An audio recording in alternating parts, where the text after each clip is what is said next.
Yo, yo, yo, yo, yo. How are we all doing? Hope everyone is well. I am feeling slightly better from my COVID. I'm even thinking of going for a run after this to try and sweat some COVID out, if that's a thing. Anyway, hope you're all well. So this morning, guys, right, listen, Tottenham YouTube at the moment, right? Tottenham social media, everything is rife, right? It's exploded, right? It's mad. It is absolutely mad. And I'm seeing lots of channels and they're talking about other channels and I'm right, you're right, this is right, blah, blah, blah. Right, screw all that. Come on, let's all get on the same page, right? And we all want what's best for Tottenham Hotspur, don't we? We all want what's best for Tottenham Hotspur. If channels are really, really, really that committed to wanting what's best for this club, then let's pull together. Let's all pull together and do what needs to be done. Doesn't matter about this opinion on players and managers. We need to get rid of the owners. So the reason why I wanted to do this show today was quite simple. I've received a lot of YouTube messages overnight. A lot of YouTube messages with people that quite simply don't realize they've got 2 of these, but they know they've got 10 of these, right? Because some of the things I'm getting sent to me absolutely crack me up. Like, why don't you support Conte instead of supporting ENIC? And it's like, really? Wow. I mean, first and foremost, some of the people that are messaging me this probably weren't even alive when I started hating ENIC. I started hating ENIC in 2008, right, during the Martin Old time. Might have even been 07, but definitely 08 springs to mind. And then I get people who quite simply live in an echo chamber and can't understand that, and I'm going to blow people's minds with this. I'm going to blow people's minds. 2 things can be right at once. Or as someone once said to me the other day, it might have been Kuva, many things can be right at once. It's not just one thing. And this is absolutely brilliant. Now, first and foremost, I keep getting a lot of messages saying to me about Conte out, Conte out, Conte out, you're Conte out. And it's like, slow down. Right. I'm a YouTuber that YouTube's mostly about Tottenham Hotspur, but about football, right? Obviously, as a Tottenham Hotspur fan, Conte is a big part of the conversation, as is Paratici, as is Levy and ENIC, as is Harry Kane, Hong-Min's son, blah, blah, blah, blah, blah, blah, blah, blah, blah.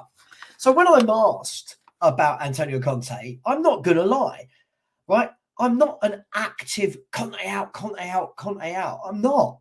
I'm not. Right. So I'm going to explain all this in a minute and I'm going to go into a rant in a minute. But at the moment, I'm just talking about the premise of why I'm coming on here. Right. I don't care if Conte's here and I'm going to talk about this more. As I said, I'm not going to the ground with banners of Conte out and get Conte out, my club, blah, blah, blah. People are getting this completely wrong. What I've said is the same thing that people like Kuva and other people have said is I can't stand. Right? I can't stand the brand of football, right? But apparently, if I say that, what it means is you don't understand the problem is ENIC. No. There's no correlation between that. I'm a grown man who can understand that more than one thing can be right at once, right? And just quickly, yes, I did see this. The grandpa hated me. No offense. Listen, grandpa, bless him. His views were that he enjoyed watching Spurs play. Fine. How do I debate with someone that enjoys this style of football? I simply can't. And if anybody can't see what's going wrong at the club, then there's no point really having the conversation with them, is there? So let's get into this. Yeah. Big up to you all. And after I've done this rant, we'll do some Q&As. And if anyone wants to come on, then feel free. I just want to get my point out there so that it's on video, it's live, it's on the internet, it's on YouTube, so no one can come back at me and say you think this, because all I'll do is direct them to this video. Let's start. Levy and ENIC are an absolute disgrace. Levy and ENIC are absolutely brilliant businessmen who did what they said they were going to do. Both of those statements are true. In my mind, Levy and ENIC turned up. Yeah, they turned up, Levy and ENIC, and they told us They told us this is not about the football. It's about the finances, right? It's about the finances. They told us that. So from that point of view, they've not lied to us. However, why do they have to go? Why do we hate them? Well, because what the fans want isn't that. And that is where there is the juxtaposition here, is they've done what they said they're going to do, but we're down here saying, we don't want you to do that. We want you to do this. That's where it is. That's where we are as a club. So when people go, oh my God, ENIC and Levy, of course we want them out because we want to win things. But that's not their aim. It's never been their aim. And they've shown that for 22 years. Hence why I've wanted them out of this club for 15, 16 years now. So anybody that doubts my hate for ENIC and Levy purely because I don't like Conte's style of football, those two things are stupidly not aligned. They are not aligned. I don't like Conte's style of football when I saw him at Chelsea. Right. So it's not about, oh, but if he won something. So now let me get to the point of my conversation. Let's make this very, very clear for all those that can't differentiate between two things being right at the same time.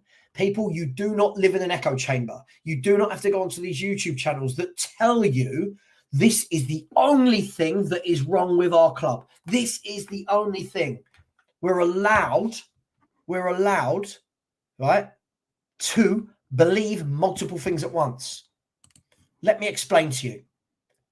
Here's where I'm at with Antonio Conte and Daniel Levy, or ENIC. Here's where I am with it all. When Antonio Conte joined, I turned around and I said, okay, good appointment. If, and here's the caveat, everyone who watches me regularly knows I like a caveat. Great appointment if he's backed. Those words, if he's backed, can apply to every manager we've ever had. I also said at the time, this will not end well. This will not end well. I said this when he was appointed. It will not end well. And here's why. Here is why it will not end well. First and foremost, when you bring in managers like Antonio Conte, like Jose Mourinho, you are hiring winners. These are a different breed. They're rare. Conte, Klopp, Pep, Ancelotti, Mourinho, Ferguson, Wenger. These people are anomalies. They are serial winners wherever they go. Okay? So when you bring in a serial winner, you don't bring him in to build you a project. You don't bring him in to build you a project. You don't bring him in for 4 to 5 years to see what he can do. You don't bring him in to buy young players on low salaries and hope that he can get the best out of them and perform miracles.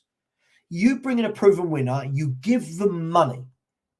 Unfortunately, I know that sounds awful, but that's the world we're in. You give them money, you chuck the money at them and go, give us success in the short term.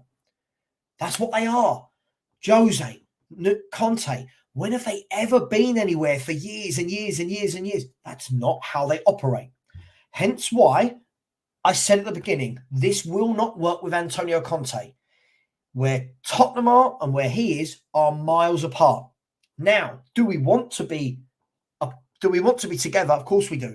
But ENIC and Levy aren't those people. Now, we'll talk about how we get them out afterwards, but it's not going to happen like that. So, do all roads lead back to ENIC and Levy? Yes. Did Conte know what he was getting himself in for when he joined? Of course he did. There is no secret about Daniel Levy and ENIC. This isn't new. This isn't new. His agents would know this. His entourage would know this. He'd know this. The people he's spoken to that he knows from Spurs' time, from his time at Chelsea, seeing how Tottenham acted. This wasn't new.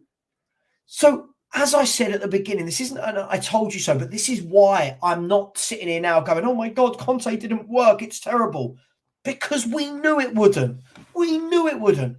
If any of you truly believed Daniel Levy and ENIC were going to back Conte, why?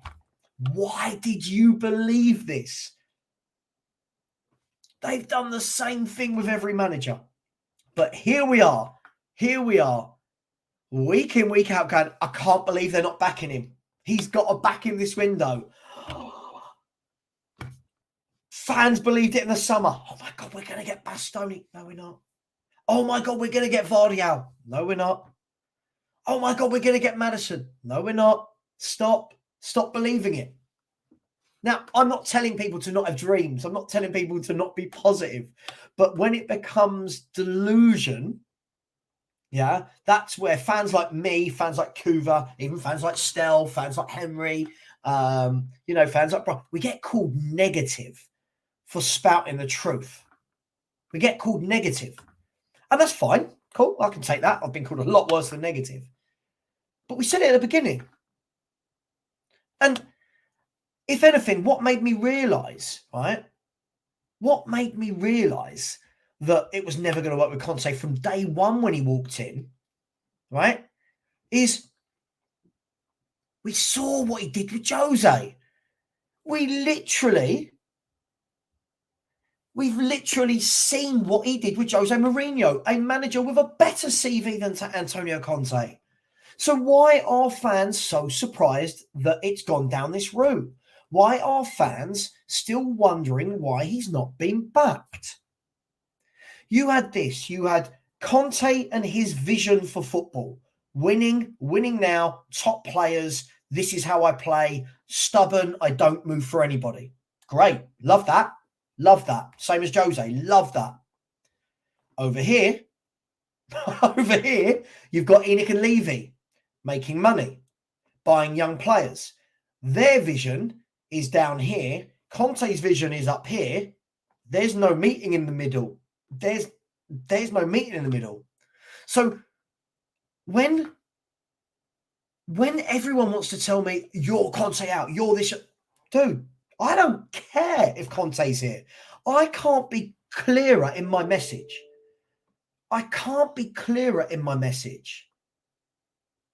I don't care if Conte's here. Conte could be in charge. Ryan Mason could be in charge. Bob Spur could be in charge. Big up Bob Spur. Ben Kaufman could be in charge. Jordan Ianson could be in charge. Yeah? Chem could be in charge. It doesn't matter who's in charge. I don't know why everyone is so fixated now on Conte. It doesn't matter. We've been here before. We'll be here again. Nothing will change with these owners. So yes, the issue is the owners, but fans have to stop deluding themselves. And of course, Tequila 316, you can be in charge. Everyone could be in charge of Tottenham Hotspur. It doesn't matter. Yeah?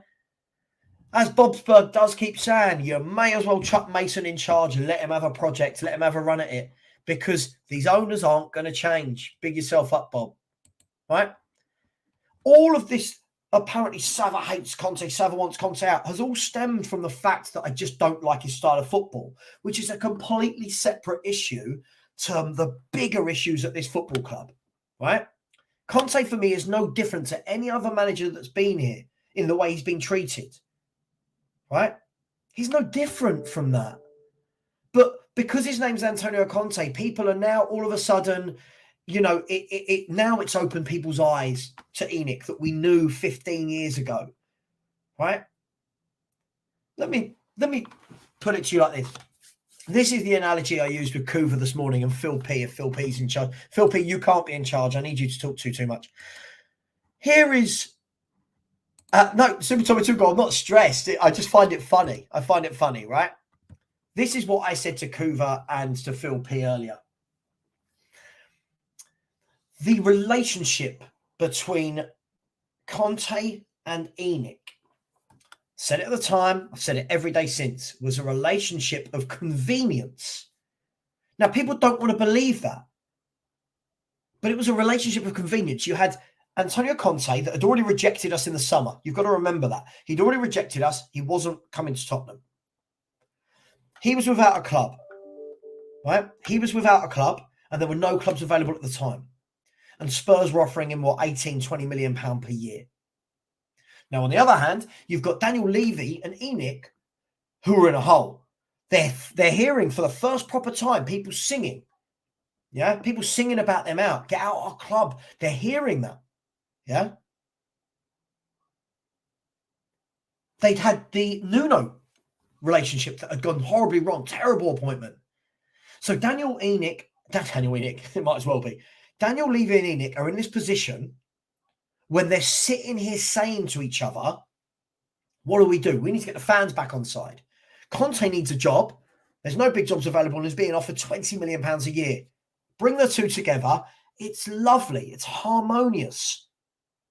For that short moment of time, Spurs fans are appeased. Spurs fans, the majority of them, not all of us, were then, oh my God, Conte, and they finally, Levy and ENIC have finally acted like a big club. They brought in this manager. They're going to back him. We are now going to win things. Some of us were still saying, nothing's going to change. Nothing is going to change. But we were called negative. And that's cool. That's cool. We can be negative. You've also got to look at this. Why did he sign an 18-month contract? If there was this relationship in place, if there was this belief that this was the guy to take us forward, why did he only want to sign 18 months? Or why did they only want to give him 18 months? These are the questions that people don't ask. When I keep hearing Conte, this works for him as well as it does for us. Let's be really honest, right? I've got no issue with Antonio Conte. He's won wherever he's been. Do I like his football? No. Would I put up with that football if he was completely backed and we won things? Sure. Don't have a leg to stand on, do I? Will that ever happen? No. No, it won't. So do all roads lead back to here, to ENIC and Levy? Yes. Never said any different. Never, ever said any different. Am I allowed as an adult to believe one thing, two things, three things, four things, five things, six things, infinitive things alongside each other? Yes, I am. So don't let people tell you there's only one thing you can believe. I've heard all sorts in the last few days, right? I've heard Savva can't be ENIC out because he doesn't like Conte's style of football. How childish is that? Savva waters down the Levy ENIC argument because he doesn't want Conte at the club. Well, I've never said I don't want Conte at this club per se. There are games where he's frustrated me and I said, I'll get Conte out. But I'm not sitting here preaching, get out my club. I just don't care. If I wake up tomorrow, what's changed? If Ryan Mason was in charge tomorrow night against Palace, what changes with the football? It can't get any worse. What changes? There's my position. That's where I'm at, people. And this is what I said to Kuva earlier. I said to him, a relationship or a partnership between ENIC, Levy and Conte is the equivalent of me. I can't stand reality TV shows, right? This is relevant. I can't stand The Only Way is Essex. I can't stand the people off that, the way they act, how it's like all this, that, the other, all made up, you've got to have abs, you've got to have fake hair, you've got to have boats, right? That's not me. So the reason I say that is that's the equivalent of me going out with someone from The Only Way is Essex and then wondering in a year's time why it's not worked. Wondering why we like different restaurants, why we like different holidays, why we have different hobbies, why we don't have anything in common to talk to. Yeah? Use whatever analogy you like. But this wasn't new, people. This whole bewilderment that Conte's saying these things and that, oh my God, he's not being backed and these owners are dreadful. It's not new. This isn't new. What it has done, what I am grateful for what it's doing is opening the eyes to people that hadn't had their eyes open before. As I've said, all the channels should unite. Forget how we think it happens. We all agree these are the people that need to go. I'll stand there right now. I'll say to it, me, Savva Talks Football, Southview Coys, yeah? Tottenham Away, Hotspur Hood, Henry Wright TV, yeah? Shelfside, Last Word on Spurs, you know, Irish, all of us should unite. All of us should unite. All of us. It doesn't matter whether this channel loves Conte and this channel hates Conte and this channel loves Paratici and this one hates them. We should all be agreeing, right, that they are the problem up there. Of course, I've never said any different. So can we stop this narrative that Savva doesn't think the issue of the owners? Savva has thought the issue of the owners for 15 years, but this isn't a new thing to Conte. How long, I mean, how far can we go back? Yeah, how far can we go back? AVB, Martin Jol, Ramos. One day Ramos came in, won this club a trophy, then saw Berbatov and Keane sold underneath his nose, and they bought in Fraser Campbell. That's more of an uproar than what's happening now with Conte. No, I'm not saying before anyone gets it that Ramos is better than Conte, but my point is managers going back as far as I can remember were not backed. Martin Jol, Ramos, AVB, Redknapp, Poch, Nuno, Jose, Conte, Hoddle. How far do we need to go back? It cannot keep happening that now all I'm saying, I watched a few YouTube channels last night and the message was very much, I had people from other YouTube channels come into my chat yesterday going, it's all Levy, it's all ENIC. Well, the bigger problems at the club are yes. But when I watched the football I saw the other day on the pitch, I can't blame Levy and ENIC for a very average Villa team being much better than us. I can't blame that. Every manager has been shafted, guys. Every manager. This isn't new. So why are we suddenly pretending this is new? Why has it suddenly got to be that for me, this is the thing. This is what I keep saying to people. Conte is being treated the same way all the other managers were. But throughout the history of Tottenham, throughout the history of ENIC's ownership, I've always heard fans, Hoddle was out, fans saying Hoddle out, Ramos out, AVB out, Jose out, Redknapp out, Poch out, Nuno out. But apparently, anybody that doesn't like Conte's style, it can't be Conte, it's the owners. Well, of course it's the owners, but wasn't that true for every manager before? But yet fans were really okay to say don't like that football. But now you're getting YouTube channels telling you you cannot not like Conte because of this. You have your own mind. I'm not telling anyone what to think. You have your own mind. If anyone comes in here and doesn't like Conte, cool. If anyone comes in here and loves Conte, cool. If you like ENIC, cool. If you hate ENIC, cool. Same with Paratici. You can like me, you can hate me, cool, whatever it is. But at the end of the day, it can't now be that there's a whole new set of rules of how we have to support Spurs because Antonio Conte is the manager. This is not new. So hopefully, and tell me in the chat, hopefully, does that make sense in what I'm saying, in my opinion? Does that make sense that I can dislike Paratici, I can dislike Conte's football and hate the owners all at the same time? Is that fair? Am I being an absolute idiot in saying all this? Equally, I'll ask this question. I'm a fan that wants to see the best for this club moving forward for the long term, not for a year, not for 2 years, for the long term. Right? So realistically, if the owners were going to back, would you want that person? Some people will, some people won't. Do you want that person to be Conte that's got a history of being at places for 2 years? So that you back a manager, not that they will, but that you back a manager, he then leaves the club in ruins like he has elsewhere, and then we start again. Lots of questions. People have to, you know, it's not one thing. It's not just one thing. It's never just one thing, right? I just don't understand this. Like when we play Palace tomorrow night, we're now at the stage where some of these fans are saying it doesn't matter how badly we play or how badly the manager gets it wrong, nothing is going to be on his shoulders. And it can't be that.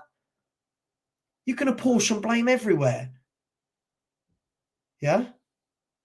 You can apportion blame everywhere. The director of football, has he done a good job? Some say yes, some say no. Some love ENIC and Levy and what they've done, some don't. Right? Some love Conte, some don't. It will always be the way whoever's in charge. Look at Man City. Seeing Man City fans come out now going, Pep's doing a terrible job because they're 7 points behind Arsenal. I mean, let that sink in. That's where we're at. That's where we're at. Right? I'm seeing fans yesterday on channels talking about, oh, well, you're talking about Conte, but what about Klopp at Liverpool? What about Potter? And it's like, okay, cool, but I don't care about them, right? They're not my club. That's not my club. Let's be really, really honest. You go and ask 1,000 Liverpool fans about Jurgen Klopp. How many of them are going to turn around and go, oh, yeah, he's got to go? Really? He's delivered them the league, the Champions League, the FA Cup, the League Cup, the Super Cup. Why? Right? Why do we care about that? That shouldn't be how we deflect from our manager to other managers. Right? So that is absolutely where we're at as a club for me, is that what should be uniting us is actually making everyone go at each other. I'm not going to name names, but I've been having conversations with people this morning that in their Twitter messages, they've been getting, I hope you die. Right? I hope you die. Yeah? I hope your children die because they've said Conte out. Let that sink in. Just for a second. I won't say anything. Just for a second. Yeah? Hope you die. Not me. I'm not on social media. I don't get this. I get stupid people coming into my YouTube that can't understand what I'm saying. But going into people's social accounts because someone doesn't have the same belief as you and telling them you want them or their children to die is absolutely disgusting and makes me embarrassed to be a part of this fan base, right? Unite. Let's unite. For example, let me bring up Bob Spur.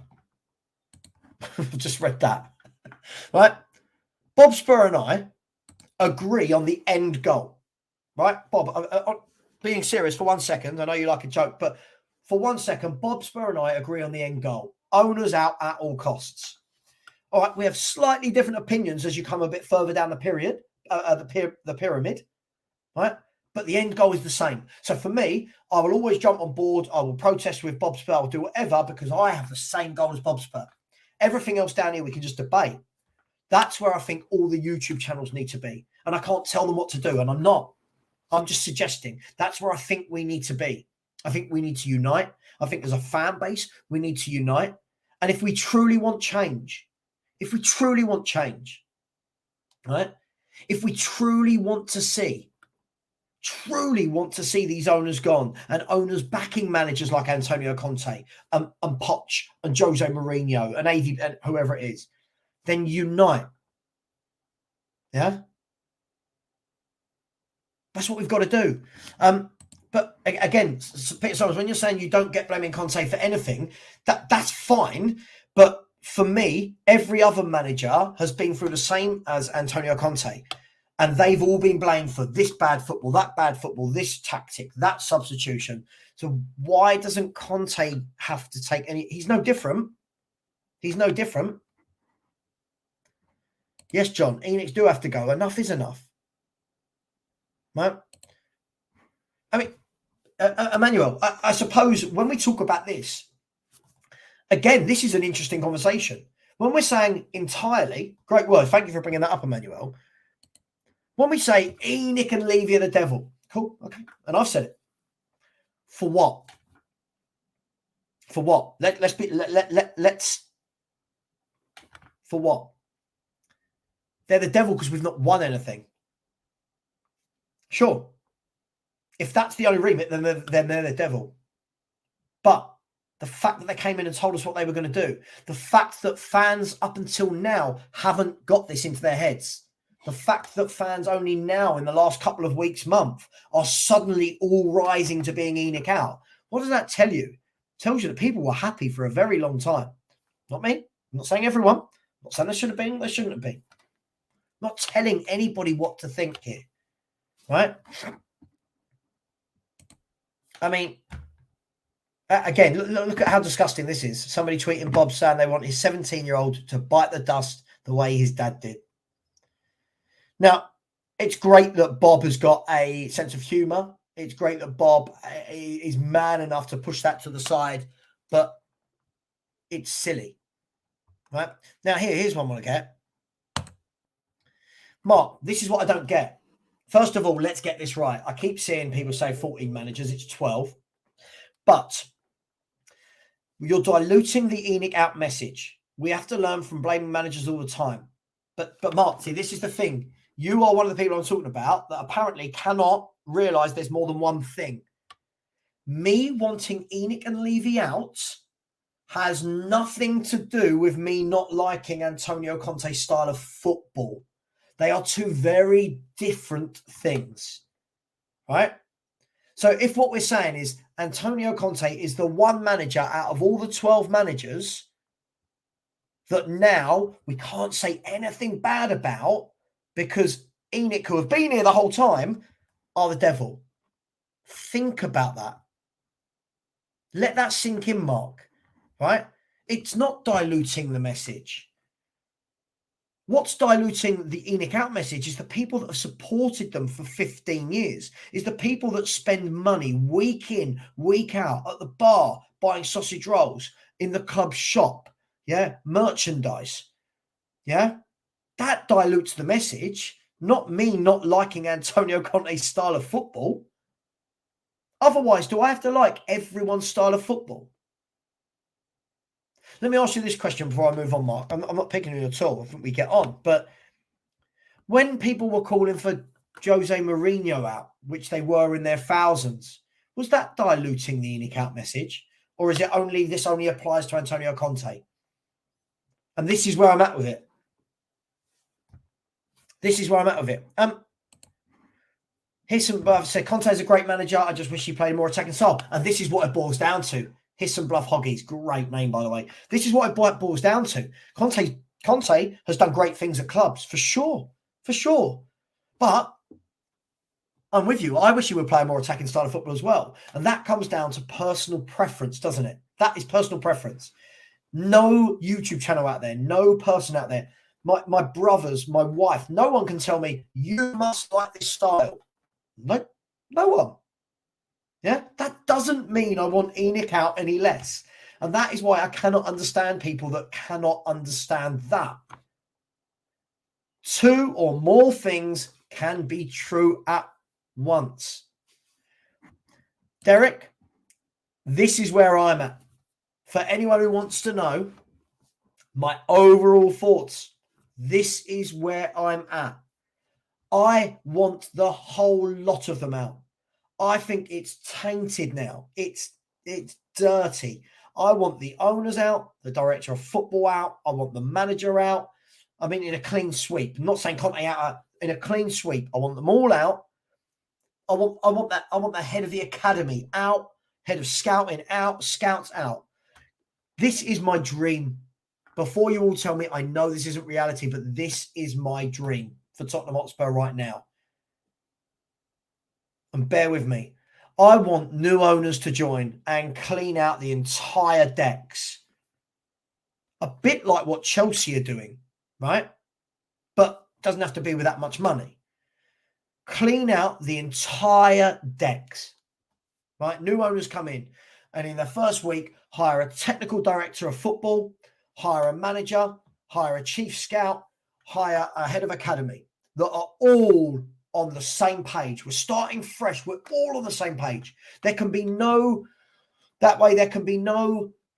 discrepancies as, oh, well, that manager isn't right for this owner and this director of football doesn't match the, right? All on the same page. So that when they're sitting around and they're going, right, this is where the club's been the last 20 years. This is what we want now for the next 30, 40, 50, 100 years for this football club, right? Now, this, please bear with me on this because this will mean short-term pain. But for me, we've been in long-term pain for 20-odd years. For me, all of them, right? Again, I agree. For me, owners, everything. Get Kane out, get Son out, get everything out. Let's go. Let's start again as a football club, right? Now, the owners hire a manager that plays a way of football. Now, that will vary depending as managers change, but the same type of football, which we want to see, nice football, right? The director of football, him and his scouting team are aligned that this is what we're going to scout, right? The head of the academy and all the academy coaches are aligned that this is how every one of our teams are going to play, from under 6, under 7s, right the way through to the under 23s in the first team. The Ajax model, the Barcelona model, now the Man City model, what they're trying to implement right now at Chelsea. This is what I would do. This is only me. Yeah? So that you know where we're heading as a club. So that when people go to join Tottenham, players, managers, staff, they know, is that right for me? Is this right for me? I.e., moving forward, you would know then that a Jose or a Conte wouldn't be right with that style. Yeah, but a Klopp would, or a Pep would, or an Enrique, right? But I don't care what it is, but just so that everyone is on that same page, right? For long-term stability as a football organisation. Because what we've done for years and years and years is different managers, different directors of footballs, different scouts, different heads of academy. And what have we ended up with? We've ended up with no trophies. We've ended up with a mishmash of players that play all different types of styles of football because we haven't been consistent. We've ended up with an academy which is awful. It doesn't win any games of football. No young players are coming through of any note. Where are we at? Why can't we do that? Why can't we have a massive reset? Once the owners sell, why can't we do that?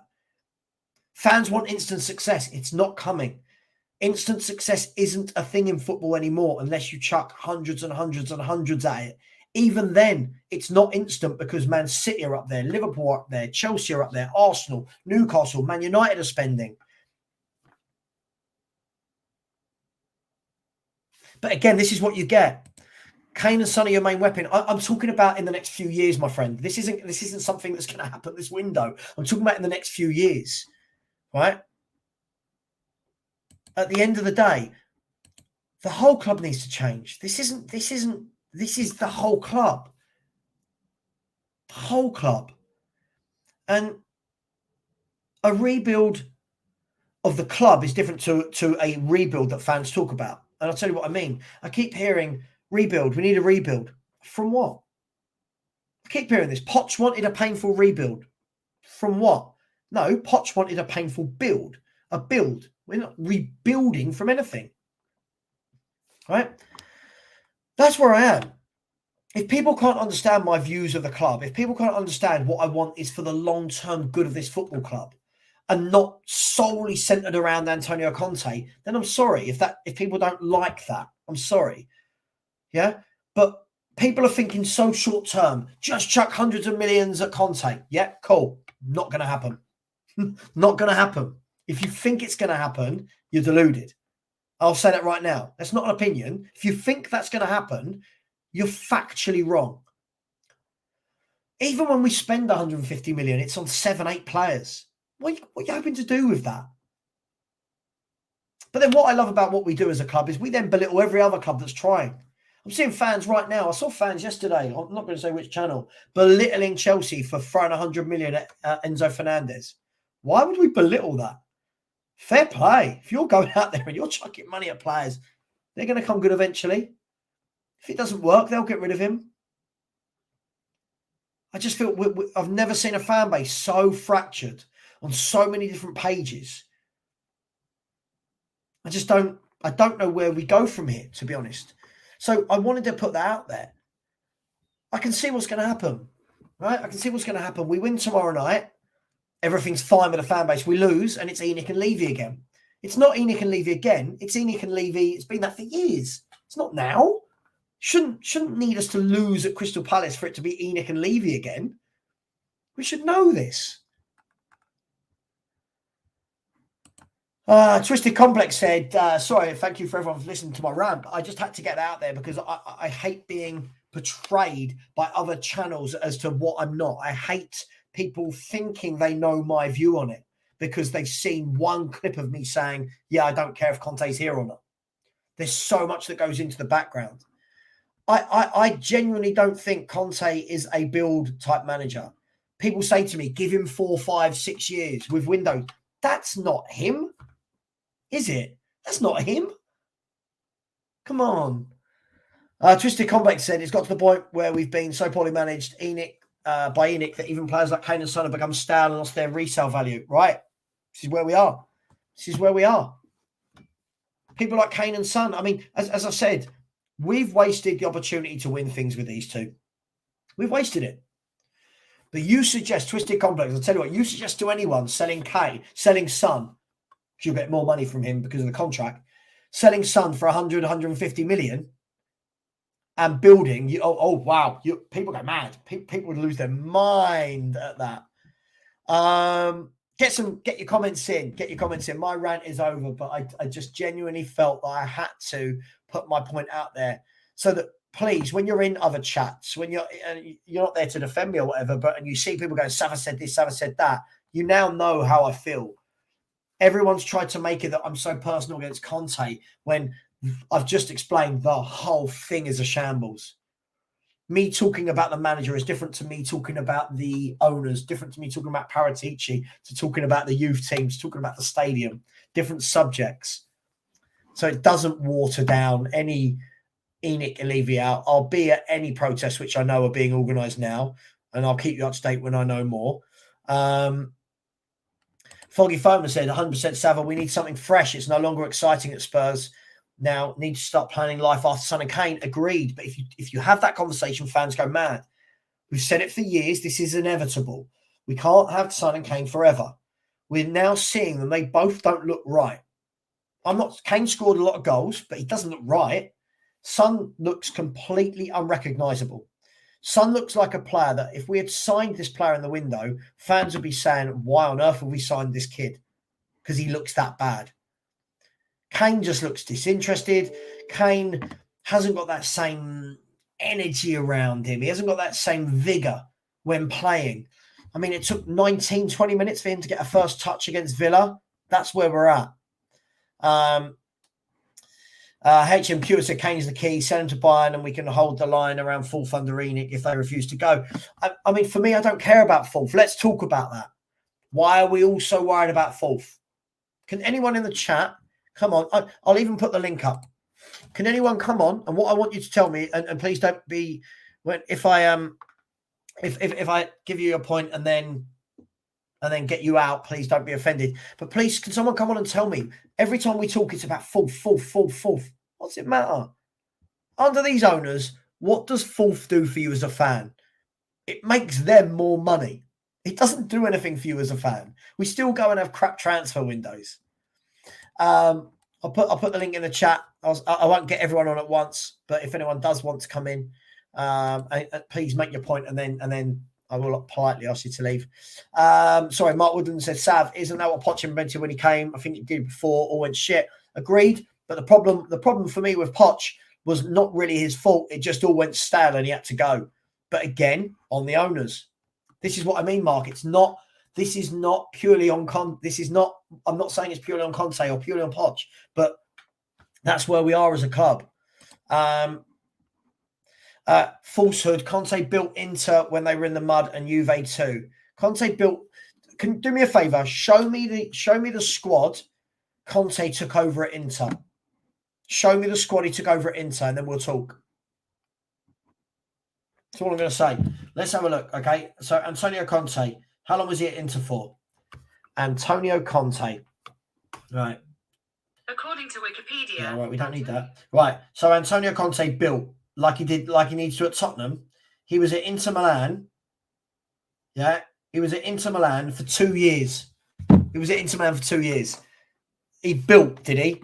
And he was there for 2 years. Please. This is what I mean. It's these narratives that aren't true. Tottenham Hotspur are not Inter Milan. The squad he would have taken over would have been so much better than what he's got at Tottenham. He would have been backed with players like Hakimi. It's a complete different narrative building, if we want to call it that, in a year to win the league versus being given players like Hakimi. Right? He's not got that at Spurs. This is. I'll bring you on in a second, Philly. 1 second, mate.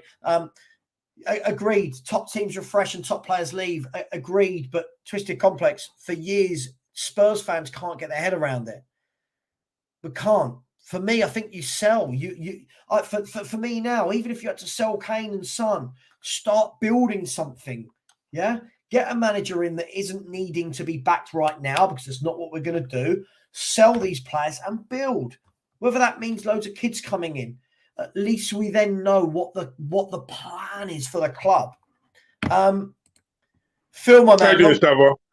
How are you, man? I'm good, mate. I'm good. Mate, I've got to the point where Conte is a problem, but then that's the same like Mourinho was, where he was poisoned at the end. But I'm going to say this to you now, yeah.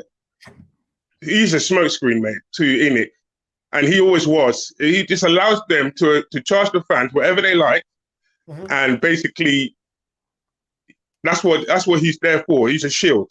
And the same with Paratici and the same with anybody else. Mason, all of them, they're all puppets that these owners are hiding behind.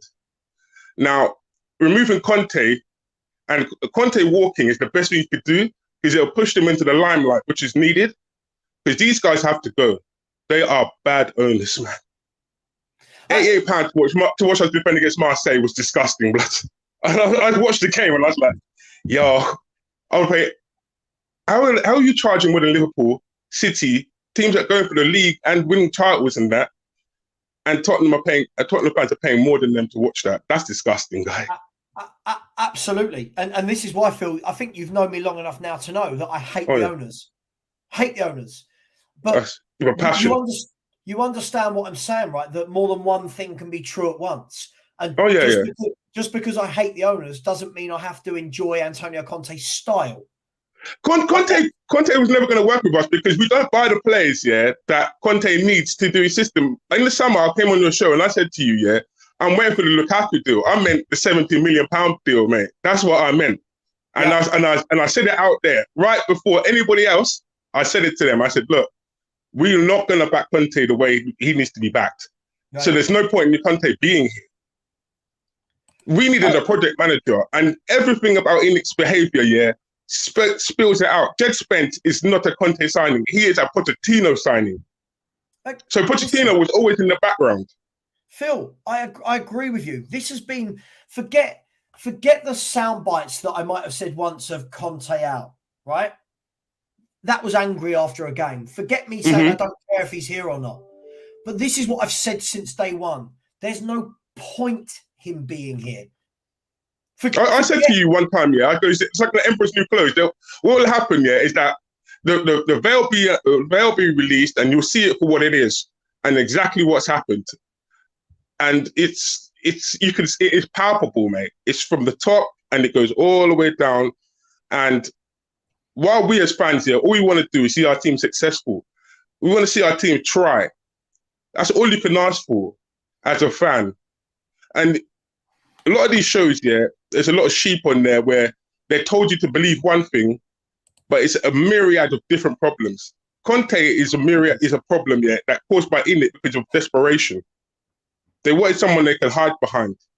So they picked up Conte, but they didn't scout him properly to understand his management style or how he plays or how the 3-5-2 that he plays at Inter Milan. They didn't do any of that. It was just like, yo, what's the big manager we can get now that's not available, not linked to anybody? Because at the time, Pochettino was at PSG. Levy didn't want to pay to get him released from that PSG contract. So who can we pick up in the meantime? Oh, yeah, and Antonio Conte is free. Let's go get Antonio Conte. That's what their reasoning was. Absolutely. By the way, just quickly, there's an Arsenal fan in the chat who said, can he come on? Listen, I've got no problem with that. My channel is open to absolutely everyone. I think it's really important that Spurs fans don't live in our own echo chamber and actually understand what other fans think about our club. If you're silly, though, I will boot you. But Phil, this is the thing. This is what I said at the beginning when we signed Conte. There are two types of fan. There are the type of fan that thought we were signing Conte because finally the penny had dropped with ENIC and Levy and they want to win things and they're going to back him. And there are fans that went, well, we know why we signed him. It's because we've absolutely made a mess with Nuno, with the whole 70 days to hire him, blah, blah, blah. Right. How can we appease the fans? And as I've said, Phil, this is what will happen when Conte goes and they get Poch back. Is I reckon we've got to remember football is not just the YouTube community. 80, 85, 90% of this fan base that support Spurs around the world will go, Poch is home. Poch is home. And what does that do for 2 to 3 years for ENIC? Cover them up. Cover them. It takes all the blame away from them. Hence why I don't care if Conte's the manager, if Nuno's the manager, I don't care if you're the manager, Phil. It doesn't matter. I'm going to say this to you, Savva, yeah? So I'm going to say this to you. Yeah? As you know, yeah, I write in your channels, I write in Bob Spur, I write in Henry Wrights. I'm a massive movie fan, yeah? Yeah. And there's a movie called Trading Places. Do you remember it? Yeah. Oh, with... right. Dan Aykroyd and Eddie Murphy. Yes. Yeah. Right. Yeah. Now, Pochettino, yeah, was Dan Aykroyd. You sacked him because you wanted to see if Mourinho could do the same job with his money. Right. That failed. So now you're trying everything to get Dan Aykroyd back. That's what it screams of, mate. I told them it was a game of Trading Places. I don't want to play this game, but because I see it already from years gone past. I don't want to play this game because Poch is not going to get back. No manager will be backed while these owners are here. That's the long-term goal. We need to get these owners. As far as Conte is concerned, he is not the manager for Spurs because he doesn't work with youth. Jed Spence, yeah, it's the last signing we made. That was a Levy signing, right? Because he said that's a club signing, isn't it? Notice how that was the last signing we made. No one has brought that up yet. That was the last signing we made. You undermined Conte by doing that, by the way. Because Conte said I didn't want him. But Phil, look at it now. Look at it now. Look where we are now, right? We are the 3rd of January. Now, don't get me wrong. All you're gonna hear all window is, well, the window ain't shut yet. You know that sentence. Yeah. We all know how it shuts, right? The difference is, you look, Liverpool before it opened, Gakpo done. Chelsea have got Nkunku for next year already. They've just signed Paratici, right?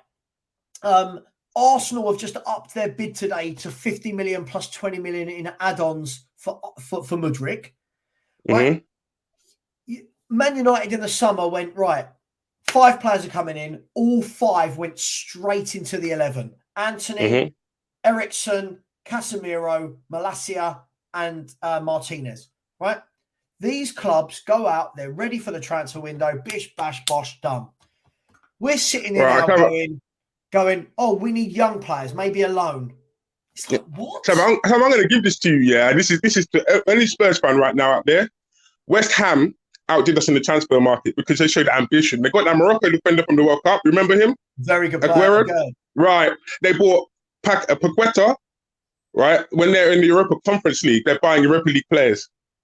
Newcastle outdid us in the transfer market. Aston Villa outdid us in the transfer market by showing ambition. We were shopping at Everton and Brighton, blood. Oh, their best player.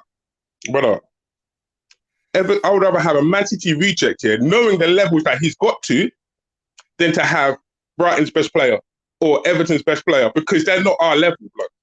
They need to bring in players here to make the players that we have aspire to be better.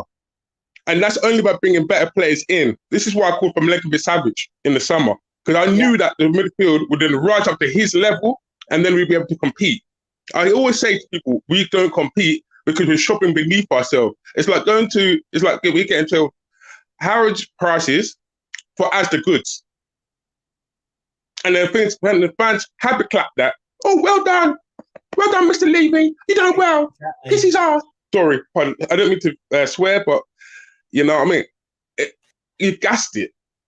They gassed mediocrity. And with ENIC here, they sit on their laurels. Once you've gassed them, they sit on their laurels and they do bare minimum. I agree. But do you know what? The thing is, I'd say is this, Phil. When Conte came in, why did anyone think it would be any different? Because it's an illusion that ENIC put up there. And people just believed it. They swallowed it. And people like myself, Bob Spur, Brian Daigle, I protested Bob Spur. I protested Daigle. Yeah, I didn't get to meet the great man Bob Spur. I wish I did, but unfortunately he was sick at the time, and I would love to have met him. But I met Daigle down there, and I protested with them and Graham and Reyes and these mans there for the NFL protest. I mean, So- Phil, just quickly, sorry, mate, just really, really quickly. This sums up. If this is true, I've not checked this out. PJ Berlin, thanks for putting this in. So when Conte went to Inter Milan, he was given Vidal, Diego Godin, Kolarov, Christian Eriksen, Alexis Sanchez, Darmian, Young, Hakimi, Barella, and Lukaku. Now, look at Juventus. Right. Look at Juventus. Yeah, but this is the point. My point is this. He's not getting this caliber of player at Tottenham Hotspur. No point in being here. Not one of those. It's another one for you, Savva, yeah? Paratici, it's no point you being here either, because Paratici is used to spending, yeah, because he works at Juventus. Tottenham do not spend like Juventus. Tottenham are not Juventus. So there's no point you being here, because the caliber of player that you're used to buying is not the caliber of player that Tottenham will be buying. So there's no point in you being here either. But then he's the Don. You can smell what he's cooking. Brother, you burnt it already. As far as I'm concerned, you burnt it already, blood. You don't cook nothing, blood. The Rock is cooking. You ain't. Right. And this is my point. This is what I've said all along about Paratici. The problem is you've signed a director of football from a club that won everything for a decade and were the best team in the league. You've signed a manager that is used to winning league titles, right? So you've got the two people in place for success, but the last component you need, which is here, we're backing you, was never, ever, ever, ever, ever going to happen. All right. And then we get little point scorer for ENIC. Oh, the stadium will help us spending. When that's the 150, yeah, there's a bit in there that says the stadium has allowed us to spend that. Yeah, right. You want to score points, yeah, thinking that the stadium is a cash cow, blood. That's all it is, and it's game changer, not for us who paid for the stadium. It's for ENIC. Of course it is. And ENIC alone. Of course it is, but this is the thing. The thing for me more is when people had these expectations that Conte's going to join and we're going to win things. I've said the same to everyone along the way. Why? Because he needs to talk to win things. But Phil, in fans' minds, listen, I made this mistake. I'll be honest. I made this mistake when they signed Jose. It was the one moment in the last 15 years when I thought to myself, are they gonna back that? And then it was a brief moment, and then I went, nah. Saw his first window and went, nah, they're not, right? So after that, people going, oh my God, but it's Conte. He's much better than Jose. I was like, it doesn't matter. It doesn't matter. You could bring in, I said yesterday, you could bring in tomorrow Pep, Klopp, and Zidane. They could all do the job together. They're not winning anything under these owners. Hence why I don't care if Conte's the manager. I agree with you. The owner's gone, but Phil, it's not happening overnight, is it? Let's be honest. I know it's not. It's a long battle. It's a long battle. It's a long battle, Savva, and it's going to be a long and draining one. And when I hear people talking about, making excuses for him, it drains you. It absolutely drains you, and it makes you absolutely tired because you're pushing the message. Look, he's not good for the club. Oh, but he's done this. He built us a stadium. No, you built the stadium. If Levy had his way, you'd be in Stratford right now. That's where we would be, in Stratford, with a free stadium in the London Stadium. That's how bad it was. Through the years, you can actually see it, mate. But that's a long battle. Conte right now really needs to leave. He needs to get up and walk out the door and say, look, enough is enough. Put the Omis back onto the board, right, so that every fan can see it, and then he will have the dignity and respect from me. I see you said it yourself, Savva. You'd have respect from you. You'd have respect from a lot of Spurs fans if you just says, you know what, enough is enough, mate. I can't do this. I can't work like that. Just quickly, for me, pipes. When I touched on this earlier. For me, as I said, it was a relationship partnership born out of convenience. I think at the time Conte had been out of work for 6, 7, 8 months or whatever it was. There were no other jobs around Europe at that level, or certainly that would pay him 18 to 20 million euros a year. And I think that's reflected. Anyone who thinks that he was sold a dream, his contract was 18 months. I'm going to say this to you, Savva. I'm going to give you one out here. Phil, just quickly, let me ask you this. If Spurs signed a top player on an 18-month deal, wouldn't you go, what? He's not here for the long term. Right. It's a stepping stone. Right. So why are fans? Why are we confused? What's happening then? He signed for 18 Very good months question. for a reason. It worked because the fans are starved for success. The Spurs haven't had success, Savva. So any form of success that we can get, they're going to jump at it. But it's positive thinking and the happy clapping, blood. It's happy clapping in the fact that you know that we will never win anything because we will never invest in the players that we need to invest in. There are players out there, the World Cup has showcased this. There are players out there who will not come to earth to buy. It's just the fact that he doesn't want to buy the players. And then it's underneath the point, he doesn't fit a Conte system. Conte has just come out and told you, I want creativity. Didn't we just say that in the summer, that he did creativity? All summer, did we not say that? Right, in the middle. Phil, do you know what? This is what makes me laugh, right? If anything sums up our fan base, it's this. This is perfect. All summer, people like me and you, when you were coming in my show, and people like Coover and Henry were going, this team is crying out for creativity. Crying out. I saw so many YouTubers and fans come in and say, he don't need creativity. He doesn't want creativity. Big up, Bob. Where does creativity... Nice to see you at last, Bob Spur. Yeah, you too, bro. I'll bring you in 1 second, Bob. But everyone was saying, where does creativity fit into this? Conte doesn't want it. Now, all of a sudden, I need creativity. And those fans are going, see, he wasn't backed in. It's like, well, yeah, but we were telling you this in the summer. Why now has it had to take us to look like we are now for fans to wake up and go, yeah, the manager is not being backed? Why has it taken that time? How you doing, Eugene? Hi, guys. Hey, Bobby. All right, Eugene. How you been doing? Happy New Year. Happy New Year, guys. Eugene, the reason I wanted to do this today, you've probably seen in the chat, I just wanted to get my point across. I'm getting sick of being misinterpreted by other people as to my feelings on Spurs, and I'm less ENIC out than other people because I don't like a style of football. That was it. And here we are. Savva. Yeah, I understand. Everyone has their right to their own opinions. Everyone has their right to feel how they want to feel. Right, Savva? There's no difference with you. There's no difference with everybody in the chats. Bobby, right? And, what it is that, what I blame is, right, the owners has actually divided us. That's all.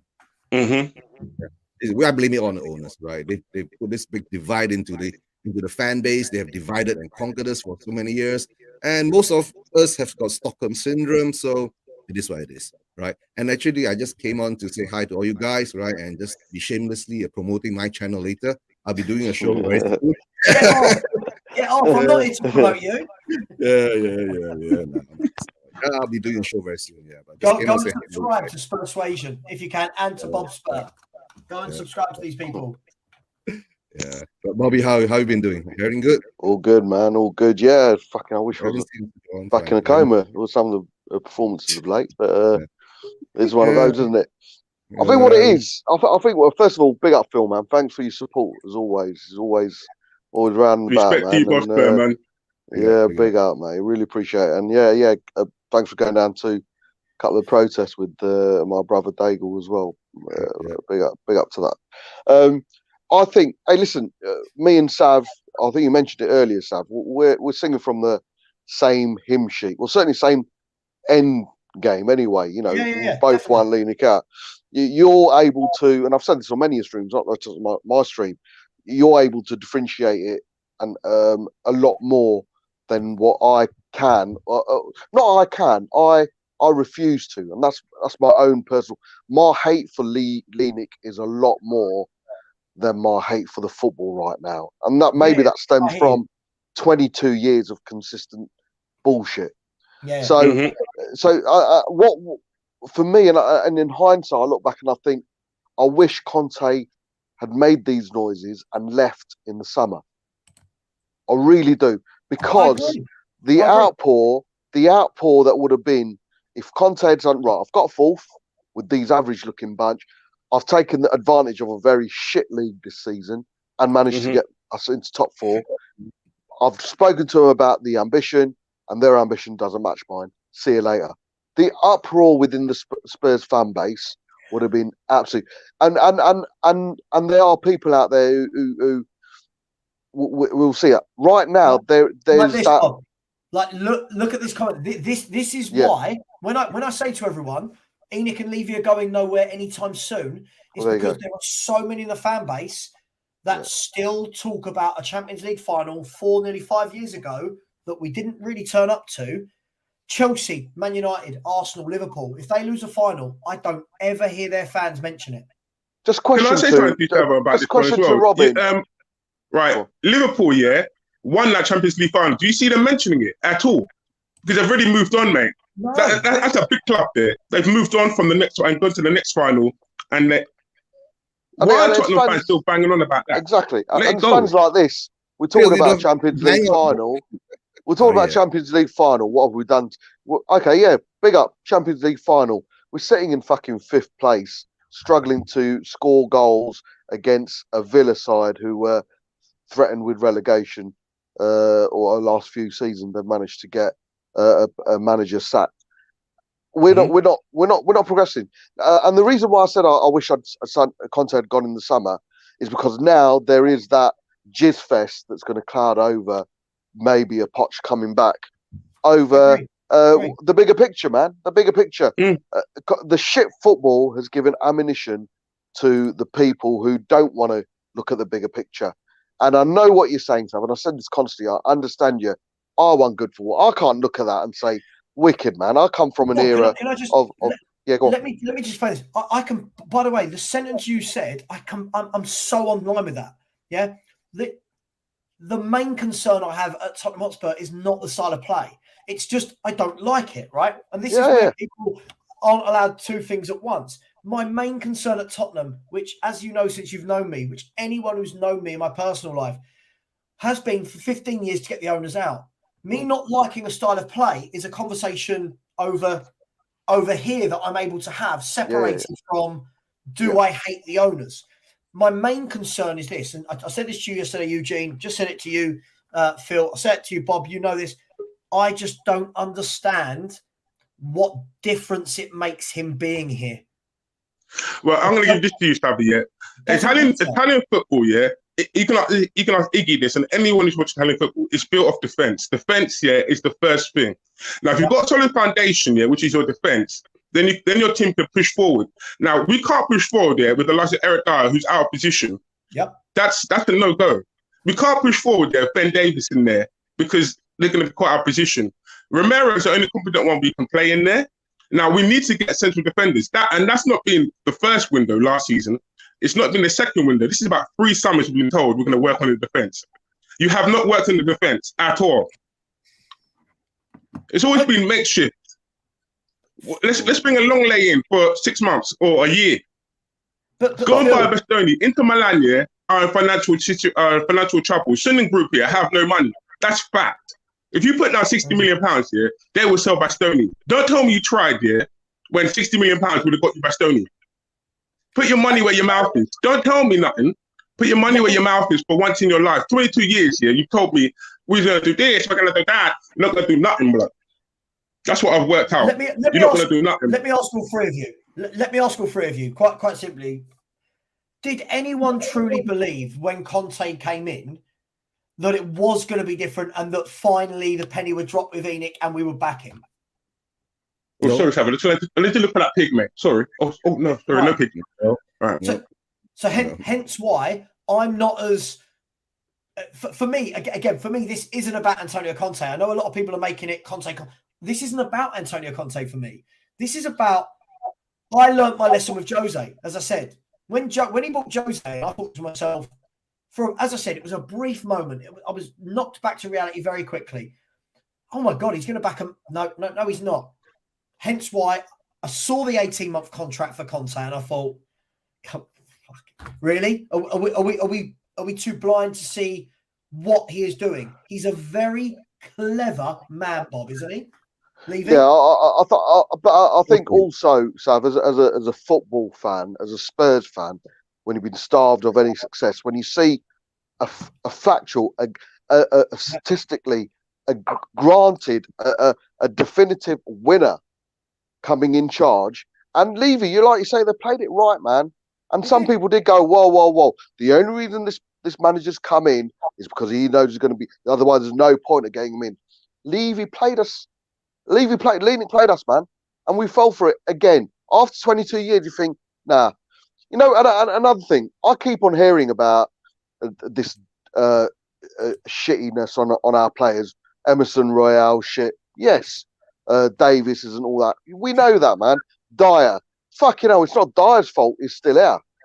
There's a Yeah, but why are you giving him a new picture. contract though, Bob? But listen, why are you giving him a new contract for failure? That's not good enough, man. Who's giving him the contract? There's a bigger picture, Phil. Mr. Levy. Exactly. Right. There is the bigger picture. Doesn't that go back to then? It doesn't matter who's in charge. If they're giving Dyer and Davis new contracts, Mason in, man. Then why is Conte here? Right. Exactly. What? Yeah, Conte was if you're buying us a dead spend, Conte is the smoke screen, right? Mm. Conte was panic buy, right? Yes. So that's it. Since Conte has come in, right? What I feel is that Conte has become a tool for us to use against Levy. If he doesn't back Conte, it shows clearly that our club has no ambitions. Our owners are what I call property developers, not footballing concerned, right? But Eugene, Owners. can I ask you a question? Yeah, we say we're using Conte as the tool now. For me, Conte is not the tool. For me, first of all, every manager's been the tool. But the one manager that really stood out as being the tool more than anything, sorry, that sounds awful, right? Is Pochettino had a second in the league with probably the best 11 in the country, not squad, 11. If that wasn't the moment, if that wasn't the tool for the fans to go, come on, right? But what fans were doing instead at that time, Eugene, I remember this so clearly on Twitter, was, come on, let's buy a player. Fans going, well, where does that player get in the team? They don't start above Ali. They don't. That's it. I Right? don't understand that. So those fans that were saying you can't buy players because we've got this great 11, now it's all fallen to shit. Are like, oh well, where's the squad? Well, hang on, you didn't want the squad. People, there were some of the fan base side who said, "Oh, we don't need a Dybala. We don't need a Maddison. He wouldn't fit into our squad." Oh, and I used to laugh at that. I'm like, what? The same thing is also about Spence. Just one sec. Same thing about Spence. Everyone's jizzing over Jed Spence as it's like the next Carfu and stuff like that. And yeah, maybe that is reflective of the poor people we've got in that right back position. But for me, I know Conte isn't doing it right now. I understand that. That is a different conversation. But for me, a born winner at all costs, wants to win every single game, wants to make sure that his team's got the best chance of winning. People are now suggesting that Conte's not playing Spence out of stubbornness. If he's not there's no way a born winner like Conte's looking at Spence and thinking, I've got more of a chance of winning a football game with him in my team than without. Just to prove a point to the hierarchy, I don't believe that. I think it's bullshit. Maybe Spence is just shit. Or maybe Conte's checked out and doesn't want to be there, and basically telling you, I will choose my team and that I want to play until I'm leaving, either in the or at the end of January. Mate, all right, guys. Okay. Just coming on to my other side already. My show's gonna start soon. One thing you said very soon, right? Guys, Bobby, you got a link and all that. You want to hop on later? You're like Lenik, man. You just like Lenik. I'm gonna multitask. Come on. Right? Ian is play on with the the heartstrings and fuck off. Don't forget. No, you can watch Brown.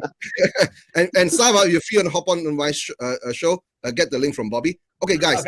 Okay. Conte is the tool, right, for us fans now, because we are slowly waking up. Because during COVID, right, we were screwed by them all the time, right? The lies came out after the first game that we played back in the stadium. Remember, I told you the 250 million misspent, our DNA play, the way the Spurs we played our DNA. Then it took us 72 days to get Nuno to come in. Then Conte came in as a panic buy. We sacked Jose 6 days before a cup final.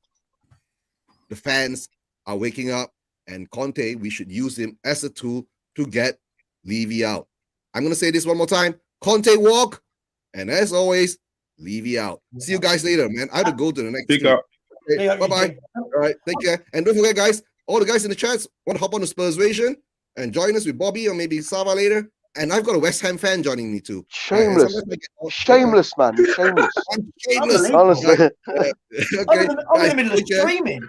yeah. It's live. Thanks, man.